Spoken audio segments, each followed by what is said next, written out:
saya mohon maaf kepada ibu-ibu yang lebih senior, tentunya lebih paham, tahu terkait dengan kehidupan bermasyarakat. Karena ini nanti yang saya sampaikan adalah hukum yang berkaitan dengan kita-kita semua, yaitu perempuan. Kita akan sampaikan terkait dengan kedudukan perempuan itu bagaimana sih dalam hukum Islam maupun hukum positif. Kalau tadi beliaunya Ibu yang sudah sampaikan terkait dengan hukum Islam, saya akan sampaikan terkait dengan hukum positifnya. Saya tapi mohon maaf, bukan saya pinter di sini, tapi kita belajar bersama jadi nanti kalau ada yang salah saya mohon maaf. Bagaimana sih kedudukan kita sebagai wanita atau perempuan ya sekarang dikatakan di dalam hukum positif kita? Tentunya semuanya equal. Equal itu apa? Setara. Tadi sudah dikatakan kalau dalam Islam jelas itu sudah kita setara antara laki-laki dan perempuan. Tapi kalau dalam hukum positif kita memang dikatakan setara dalam hukum, tapi kenyataan yang ada di dalam masyarakat kita, kesetaraan itu hampir tidak kelihatan atau justru malah terjadi kesenjangan antara laki dan perempuan dalam sisi peran dalam hukum anak atau apapun ketika wanita dihadapkan pada hukum. Wanita atau perempuan dikatakan bahwasanya masih ditemukan istilah dikotomi antara laki-laki dan perempuan. Dikotomi itu apa sih? Itu istilah yang mengatakan bahwasanya nek laki-laki ini, nek perempuan ini. Kalau laki-laki itu kuat, laki-laki itu ada di atas segalanya. Istilahnya kalau laki-laki nanti adalah seorang yang hero atau istilahnya kuat dan lain sebagainya. Perempuan itu adalah orang-orang yang sangat lemah dan konco wingking, istilah kalau Jawa dulu ada istilah konco wingking. Nah, ini ibu-ibu yang menjadi permasalahan dalam sosiokultural kita, terutama di Jawa ya, atau Indonesia ketimuran. Perempuan itu ada subordinasi dari laki-laki. Karena mengapa? Laki-laki itu merasa lebih berkuasa, lebih kuat, lebih jantan, lebih inilah. Dan perempuan itu lebih dikotomi ini juga ditunjang oleh para pendahulu kita yang mendidik kita. Kalau ibu-ibu sudah masih ingat dengan pelajaran dahulu kala, Bapak Budi duduk dengan membaca koran, Ibu Budi memasak, Budi sendiri main bola, Siti adiknya Budi menyapu lantai. Nah, ini kan sudah dikotomi bahwasanya peran perempuan itu ya di belakang, yo masak, yo nyapu. Itu yang dibikin frame oleh pendahulu kita. Sebenarnya itu kan nggak boleh ya. Tapi akan terbawa ke depan ini sampai sekarang bahwasanya peran perempuan itu ya termarginalisasi. Apa itu termarginal? Terpinggirkan dengan laki-laki. Apa yang dimaksud dengan itu? Itu akhirnya yang dikatakan sebagai bias gender. Bias gender itu apa? Bias gender adalah kecenderungan ketika prasangka buruk terhadap jenis yang lain, misalkan laki-laki terhadap perempuan, bahwa jenis yang lain itu akan dirugikan. Perempuan ki yo kowe ki nek dadi wedok ki yo manuto. Pernah lho saya dibegitukan. Ketika saya masih kerja, saya punya posisi yang sama, dikatakan, "Wes kowe ki wedok manuto karo sing kancane liyane. Kowe ki minoritas manuto karo kancane liyane." Ini yang saya tidak setujui dan kita tidak setujui ibu-ibu. Karena akhirnya perempuan ini nanti termarginalkan dengan hal seperti itu. Perempuan tersubordinasi dengan kekuasaan laki-laki. Nek lanang ki kepala rumah tangga yang berhak menentukan segalanya, nek wedok kudu manut. Enek istilah swarga nut neraka katut.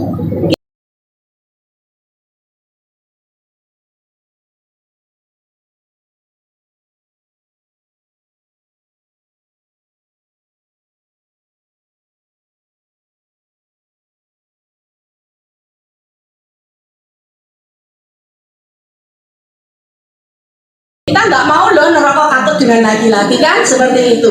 Kita harus punya bahwasanya kita nerakamu dewe. Kalau kita mau surga, ya tidak harus manut dengan laki-laki untuk menjadi neraka kan, seperti itu. Itu istilah subordinasi. Steril artinya kita itu kadang kekuatan untuk melahirkan. Sampaikan bahwasanya kita ternyata kekuatan untuk menahan sakit yang amat sangat. Perempuan ketika sakit, apakah ibu masih kita bekerja? Masih dalam kepala pusing, sakit kakinya, jalannya tersiap-siap, masih ternyata ibu-ibu betul mboten?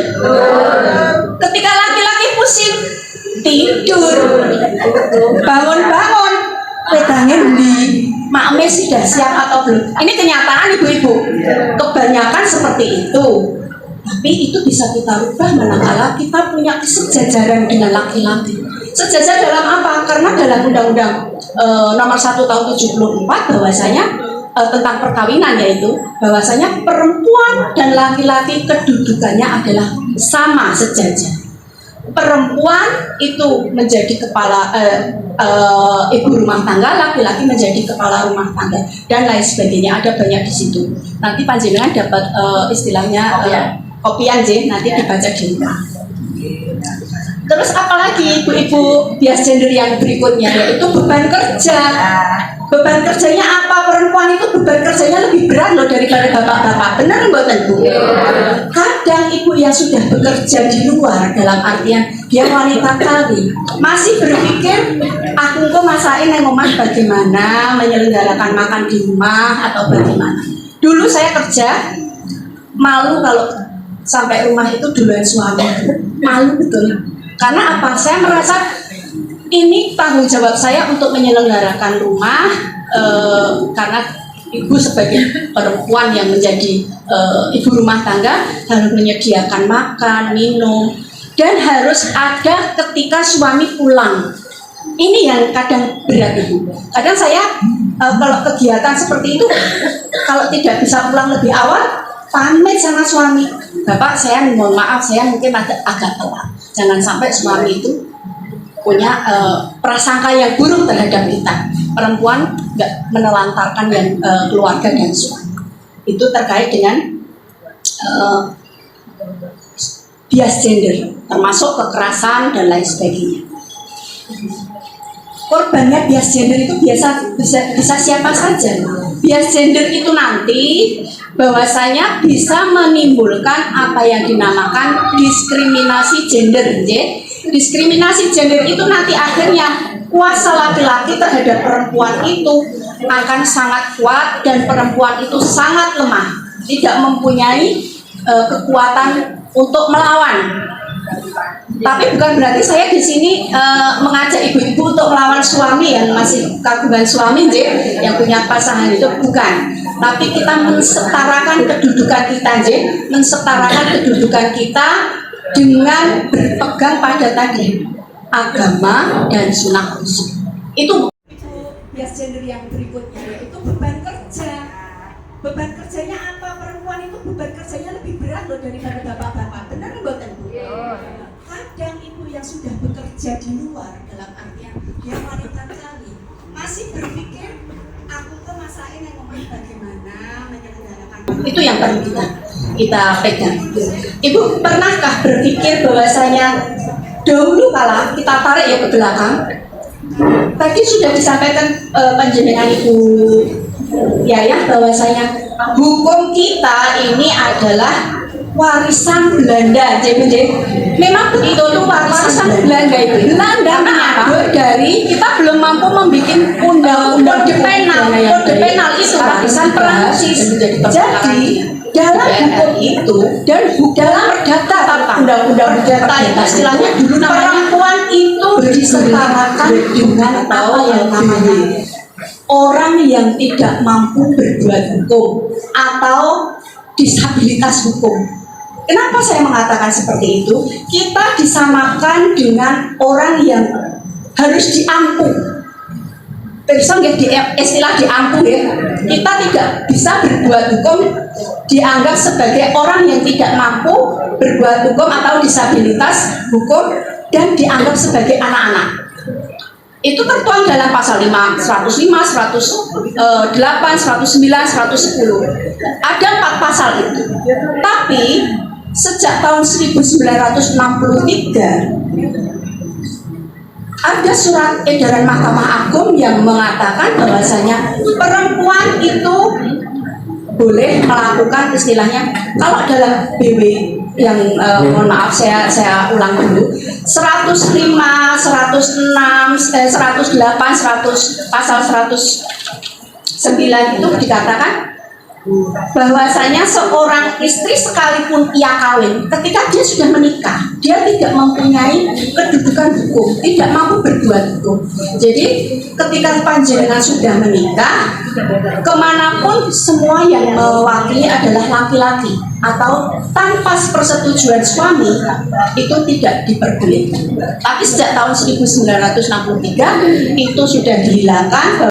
Punya handphone, main di Facebook, say hello dengan orang-orang yang entah dari mana, dirayu, jadi perselingkuhan dalam Facebook, bisa nanti hanya 105 dikatakan perempuan tidak dibahasanya, perempuan boleh melakukan perjanjian, boleh melakukan jadi ketika katakan kamu mendatangkan menggadaikan perbuatan hukum yang nantinya menimbulkan dalam artian misalkan saya akan menjual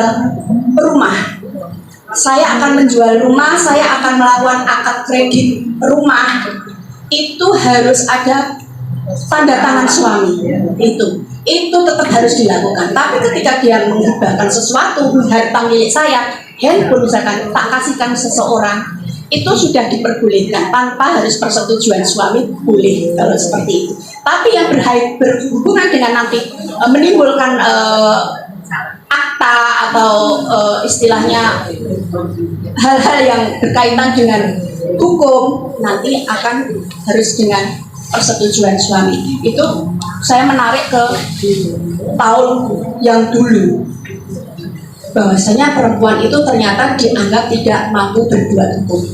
Sangat sayang sekali kita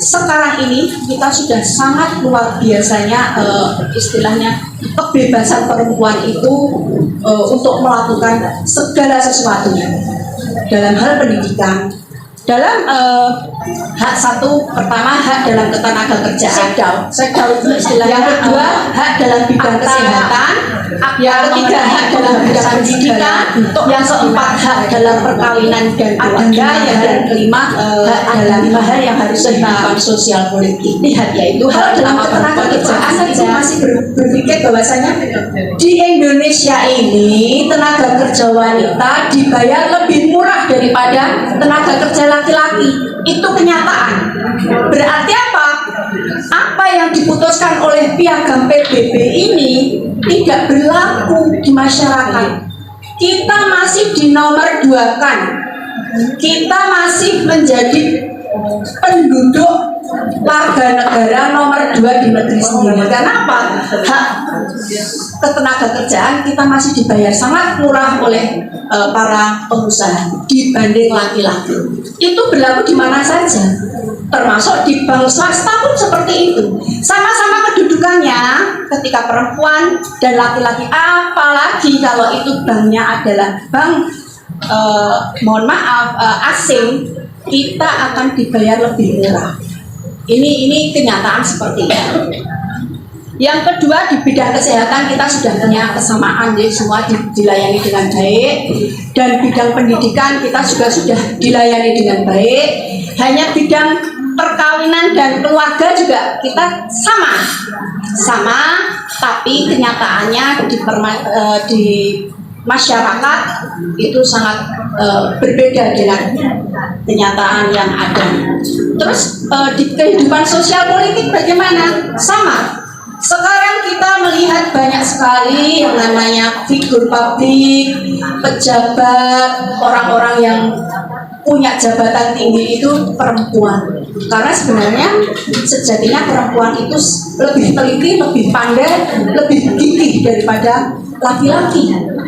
Makanya itu dulu di Cina itu ada istilahnya perempuan itu sangat di Cina itu sangat tidak dihargai, dia tidak diperbolehkan keluar rumah karena mereka itu adalah orang-orang yang sungguh-sungguh sebenarnya sangat gigih, sangat pandai, sangat teliti, sampai pun kakinya itu dibungkus sedemikian rupa sampai mengecil biar dia tidak bisa lebih jauh pergi. Nah ini bentuk-bentuk ketika wanita-wanita dulu seperti itu. Kalau sekarang kita sudah sangat bebas, saking bebasnya ya Bu ya. Kita sudah punya HP, bisa mengakses keluar kemana saja, sampai pun bikin Facebook, bikin TikTok, bikin ini, bikin itu. Itu sungguh pencapaian yang sangat luar biasa. Hanya saja satu hal yang mungkin bisa saya sampaikan, semua ini juga bisa menjadi bencana bagi perempuan. Karena apa? Perempuan itu sangat dihormati ketika dia juga menjaga penampilan kita.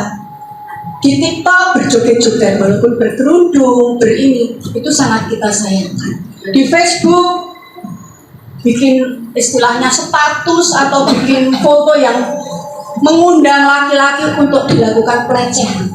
Itu person yang namanya pelecehan itu tidak hanya ketika kita fisik to fisik, tapi apa? Ucapan itu sudah merupakan sebuah pelecehan. Ketika panjenengan pakai baju yang tidak pantas, berjalan gitu kan, di sweet tik-tak gitu, nah itu pelecehan. Saestu, jangan tersenyum, jangan bangga. Itu catcalling istilahnya, kalau orang sono itu mengatakan catcalling. Itu sudah kita dilecehkan secara seksual, kita tidak dihargai juga. Orang kajen, betul. Itulah Ibu yang kadang kita tidak paham karena menganggap bahwasanya wah aku diperhatikan. Ya ini walik-waliknya Ibu. Iya, salah persepsi, wah aku diperhatikan terus malah melakukan gegal-gegal. Ini perempuan yang seperti ini banyak Bu di media sosial. Ini yang menjadikan bahwasanya perempuan ora kajen itu ketika kita tidak bisa menghargai diri kita sendiri. Karena apa? Perempuan adalah objek Ibu. Sekarang menjadi objek. Dodol mobil sing dipajang perempuan. Belum tentu perempuan itu bisa naik mobil. Motor trail sing dipajang perempuan. Ini bukan jual motor, tapi jual perempuan yang pakai rok mini biar orang itu tertarik ke situ. Bangga Ibu dengan hal seperti ini. Malu kalau kita, malu ya. Kita sebagai perempuan dinistakan dengan hal seperti itu. Tapi kadang kita tidak sadar gitu ya. Itu terkait dengan hak-hak kita, kehidupan sosial kita, kehidupan politik. Kita akan tarik ke kehidupan kekeluargaan ini. Kita harus sama di bidang pendidikan, perkawinan, dan keluarga. Dalam pasal 31 Undang-Undang Nomor 1 1974 tentang perkawinan disebutkan kedudukan perempuan itu bagaimana? Hak dan kedudukan istri itu sama dengan hak dan kedudukan suami. Masing-masing pihak boleh melakukan perbuatan hukum.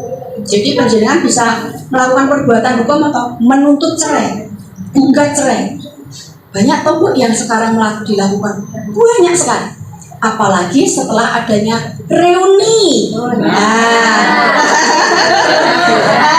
Ada reuni Bu. Terus apa?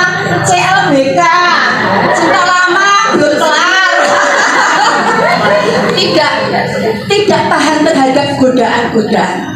Ini HP ini bisa bermanfaat tapi juga menjadi maksiat. Ini yang bahaya. Kita hargai diri kita sendiri dengan cara Islam sudah disampaikan tadi bahwasanya perempuan itu nek wis apik ya nanti akan baik hidupnya seperti itu. Terus pada kenyataannya adalah ketika perempuan itu dan suami itu punya kedudukan yang sama dengan laki-laki, tapi pada kenyataannya tidak. Karena apa? Suami merasa ini sosiokultural ya, ini istilahnya itu seolah-olah ini budaya patriarki. Nek lanang kuwi kudu luwih kuat daripada perempuan. Nek wedok itu lemah. Ini sosiokultural menganggap bahwasanya perempuan adalah makhluk yang nomor 2. Padahal kita sudah diagungkan perempuan adalah yang sangat mulia di Al-Quran. Tapi kenyataannya dalam masyarakat orang Islam pun juga melakukan hal yang penghinaan terhadap perempuan banyak. Karena apa? Ya karena perempuan itu sendiri. Karena apa? Karena yang laki-laki juga tidak mengetahui apa itu yang namanya tuntunan Islam dengan baik. Kita tidak melihat bahwasanya istri adalah teman seperjuangan dalam berumah tangga. Kita ibadah yang paling panjang adalah perkawinan, Nah, ketika kita saling mendukung suami, kita mendukung suami, istri mendukung suami mendukung istri, itu akan menjadi pahala yang sangat luar biasa. Saya percaya panjenengan ini sudah pakar-pakarnya, seniornya. Saya harusnya belajar sampai panjenengan ini. Ketika itu tidak terjadi, kebuntuan komunikasi itu sangat banyak itu. Kebuntuan komunikasi itu apa bentuknya? Ketika dalam keluarga itu sudah tidak ada keharmonisan lagi. Suami kemana, istri kemana, di rumah juga tidak pernah saling bertanya. Ini saya contohkan sendiri pada saya. Kalau pagi hari itu suami saya bertanya, "Mama, acaranya hari ini apa?" Selalu seperti itu. Aku kesini, oh ya sudah. Suami kalau nggak ada menyesuaikan, atau saya menyesuaikan suami. Dan mungkin ibu-ibu punya panggilan sayang pada suami, ada nggak? Ada, alhamdulillah deh. Sampai sekarang saya masih manggil suami saya itu yang sampai ketentu sampai setua ini sekarang yang ya iya dulu saya sekarang ganti yang tapi tetap yang togunjen itu panggilan pada suami. Ada loh yang mohon maaf memanggil suami itu ada, saya melihat sendiri itu begitu. Nah, itu hal-hal yang sangat akhirnya di situ nanti akan terjadi friksi-friksi dalam keluarga ini, berumah tangga ini terjadi friksi-friksi. Friksi ini menjadi ketidakharmonisan mengakibatkan apa? Berantem, tidak mampu mengendalikan diri, tidak mampu mengendalikan emosi. Akhirnya apa? Timbul perceraian, timbul istilahnya apa? Perceraian itu kan sesuatu yang sebenarnya diridhoi Allah tapi dibenci oleh Allah juga, kan seperti itu. Kita tidak bisa menafikan itu. Kebanyakan ketika saya melakukan pendampingan hukum, teman-teman atau klien saya itu banyak sekali yang melakukan perceraian itu diakibatkan oleh apa, Ibu? Satunya ketidakharmonisan keluarga. Ketidakharmonisan keluarga sudah tidak ada saling komunikasi dengan baik dengan pasangan dan anak-anak.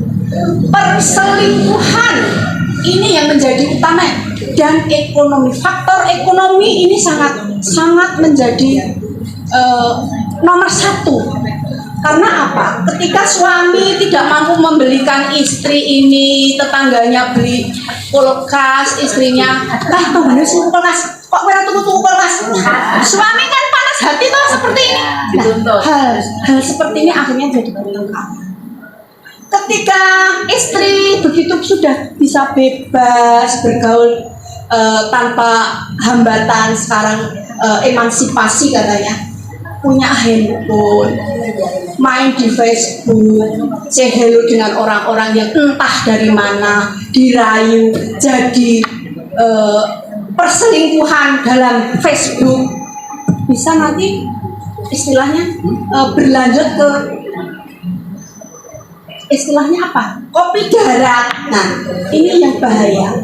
Itu banyak sekali Bu, dari media sosial, dari WA itu yang terkait dengan reuni. Ini sangat disayangkan ketika reuni itu menjadi pintu perselingkuhan. Dan apalagi teman kerja. Kalau suami kebanyakan dari teman kerja. Teman yang mendino kulino, istilahnya ketemu jari nenek, mendino kulino ketemu itu tresno. Nah itu yang bahaya. Karena apa? Ketika di rumah disuguhi dengan ulate wong wedok sing eli, mukanya cemberut, menuntut ini itu, nah di sebelah ada yang bening, ada yang merayu-rayu, akhirnya berpaling ke tetangga. Inilah yang disampaikan tadi, bahwasanya kalau orang tidak berpegang pada agama, dia tidak akan bisa mampu menghindari hal seperti ini. Ini ibu-ibu yang saya sampaikan, bahwasanya orang yang merasa bapak-bapak kuat, bapak-bapak yang superior, ketika dia punya selingkuhan atau punya permasalahan dengan perempuan lain atau masalah lain di luar, kadang dibawa ke rumah. Ketika dibawa ke rumah, apa itu? Istri ditekan, istri dimarahi, dionek-onek, itulah banyak itu. Contoh itu banyak. Karena apa? Melihat temannya yang cantik, istrinya dibilangin, mas rupamu ambimu berambang, rupamu lambimu lusuk. Hal seperti ini kan tidak diperbolehkan ketika suami sampai di rumah. Kalau memang istrinya pengen cantik, ya diragati, begitu Pak Bun. Jadi gitu kok ke skincare atau apalah gitu, baju yang bagus, nah itu dikasih parfum yang enak. Jangan sampai ketika pulang istrinya jabrut, ora ditokoke tas bermerek. Nah ini yang menjadi permasalahan keluarga. Karena apa? Ekonomi itu juga menunjang banyaknya persoalan perceraian. Ekonomi, perselingkuhan, kekerasan dalam rumah tangga, budaya patriarki, dan pengaruh obat-obatan atau miras. Pas setengah jam deh, sudah sampai? Sudah 30 menit. Oh, sudah 30 menit. Itulah kira-kira Ibu yang bisa saya sampaikan. Satu hal lagi, penyebab KDRT itu apa? Peristiwa KDRT itu saya sampaikan tadi bahwasanya kurangnya komunikasi dan lain sebagainya. Dampaknya apa? Orang itu menjadi trauma, ketakutan yang berlebih, depresi, sehingga bunuh diri. Ketika kita mendapatkan KDRT harus bagaimana ibu-ibu? Banyak loh KDRT itu tidak hanya fisik, tapi psikis. Kata-kata buruk mengatakan welemu, weireng. Nah itu tidak diperbolehkan. Itu kekerasan dalam rumah tangga, termasuk penelantaran keluarga. Dan penelantaran keluarga itu apa itu? Penelantaran, oh bojone lagi kayak sarapan, tidak dikasih makan, punya tanggung jawab harus menyelesaikan urusan keluarga untuk anak-anak tidak diselesaikan, malah dolan dewe, ajujing, nyanyi-nyanyi, itu tidak dibenarkan. Itu penelantaran, itu bisa dilakukan penuntutan, bisa dilakukan itu yang bisa saya sampaikan. Nanti manakala panjenengan ada pertanyaan, monggo, yang lainnya ada di sini karena kita dibatasi oleh waktu itu. Kalau mirobikum ada salahnya adalah milik kami, ada kebenaran adalah milik Allah semata. Assalamualaikum warahmatullahi wabarakatuh.